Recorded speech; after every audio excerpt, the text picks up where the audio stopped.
tutorial series. Just out of request and sake of showing some of these things for my students, I'm going to show you a little bit about proportional, what's it called? Proportional editing. In Maya, it's called soft select.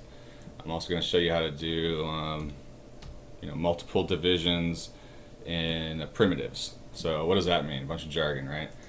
Let's just start off. We're going to kind of pretend like we want to do a bow and arrow, just for argument's sake here. So I'm going to assume you know a little bit about Blender and kind of rush through this. So we're going to go to a primitive. That's how we're going to start this one. That's how you start a lot of models. Under Create panel over here, do a cylinder. Right here you can see how many vertices it has, which basically means how much geometry is it going to have. You can drag to add or subtract. Do you want something really high poly, really low poly? You want low poly for games, especially low poly for mobile games. Very high poly for animation, so depends on the industry. Try to stick with multiples of 2, therefore everything can be symmetrical. Not necessary, but recommended.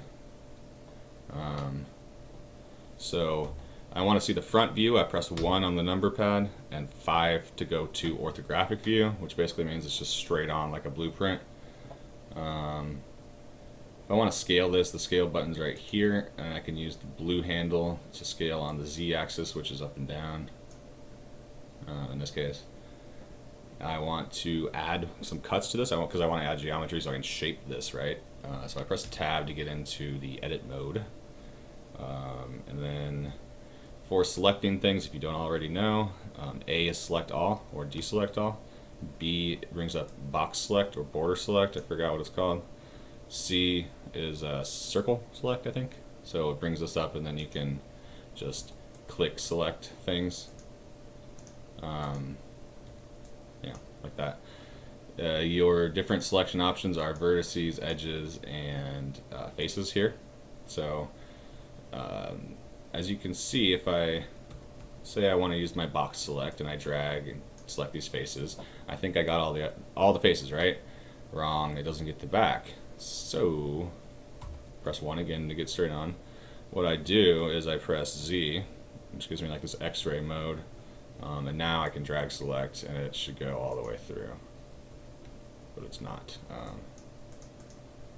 Of course it's not.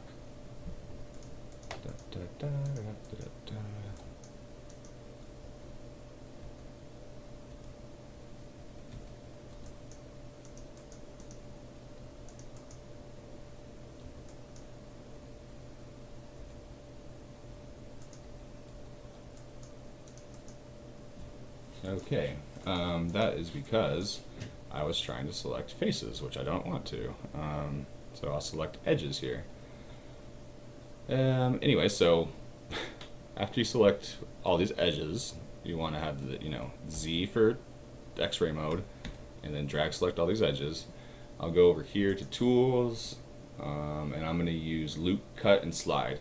What that does is loops it all the way around the geometry, cuts it and adds geometry to it, and then you're allowed to move it up or down. So I press that, it gives me one cut right there in the middle. If I scroll my mouse button, it adds more cuts. For this one, I'm going to want quite a few because I actually want it to curve. So let's just say I want it like that.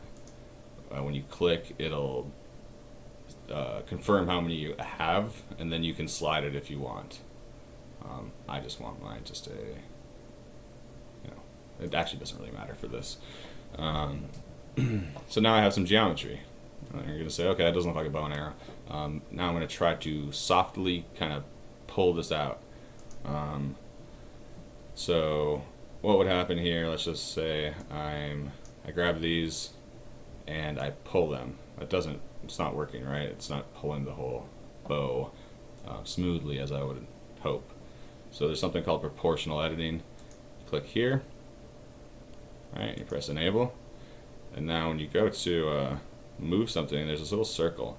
You can scroll your mouse wheel to enlarge that circle. That's basically the area of influence that the proportional editing has, and then you can get that soft look.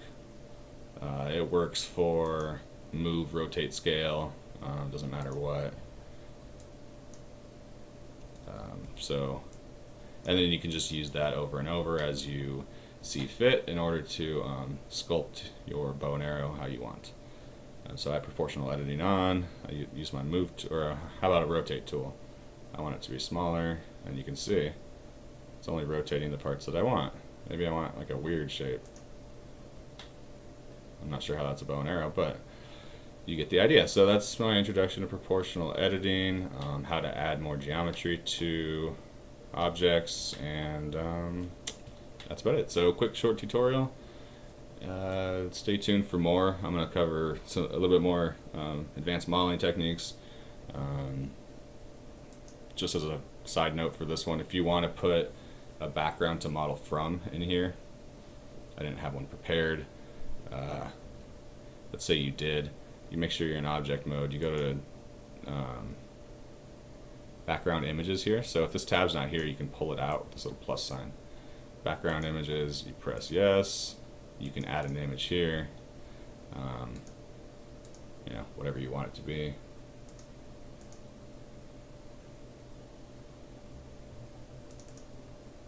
And then you tell it what view do I want it to be in. I want it to be in front view only. So there it is. You know, obviously, if you're doing a bow and arrow, load up a bow and arrow, and then you can kind of trace the geometry around it. So, proportional editing, adding geometry, and that's about it. So stay tuned for more advanced editing and